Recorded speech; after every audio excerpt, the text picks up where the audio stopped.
ضلعی head quarter کے شہر استا محمد کے مالا حسین آباد حاجی یعقوب مالا کو ملانے والا واٹر سپلائی اسکیم کے پائپ لائن ٹوٹ پھوٹ کا شکار معلوم کہ عوام کئی ماہ سے پانی کے بوند بوند کے لیے ترس رہے ہیں۔ واٹر سپلائی پانی نہ ہونے کی وجہ سے عوام پانی خریدنے پر مجبور ہے۔ اس حوالے سے شہریوں کا کہنا ہے کہ جس طرح کہ آپ لوگ بخوبی جانتے ہیں کہ ایک مہینے سے یہاں حسین آباد اور یعقوب مالے میں پانی نہیں آ رہا ہے۔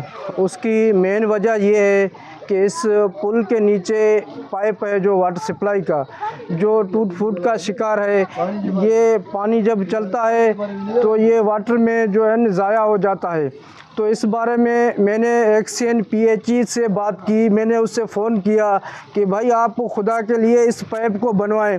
تو اس نے کہا کہ یہ سپروائزر کا کام ہے، آپ اس سے بات کریں۔ تو میں نے کہا کہ بھائی یہ آپ کا کام ہے، آپ سپروائزر سے بات کریں۔ تو اس حوالے سے 2 دن پہلے میں ڈی سی صاحب سے ملا ہوں، میں نے اس سے بھی بات کی۔ کو ٹوٹے کوئی ریپیئر کرنے کے لیے نہیں آ رہا ہے۔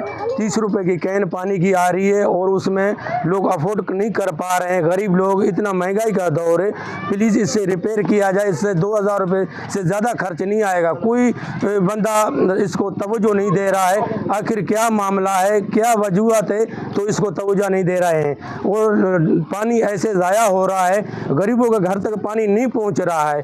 پلیز رہنمائی کی جائے، اس کو ریپیئر کی جائے، اس کو ریپیئر کیا جائے۔ شہریوں نے وزیر اعلیٰ بلوچستان صوبائی وزیر سردارزادہ فیصل خان جمالی، ڈپٹی کمشنر استا محمد سے مطالبہ کیا کہ مالا حسین آباد اور حاجی یعقوب مالے کو پانی سپلائی کرنے والا پائپ ٹوٹ پھوٹ کا شکار ہے، ان کی مرمت کر کے مالے کے عوام کو پانی فراہم کرنے کے لیے اقدامات کیا جائے۔ کیمرہ ٹیم کے ساتھ علی احسان بلوچ، ویسٹ نیوز، استا محمد، بلوچستان۔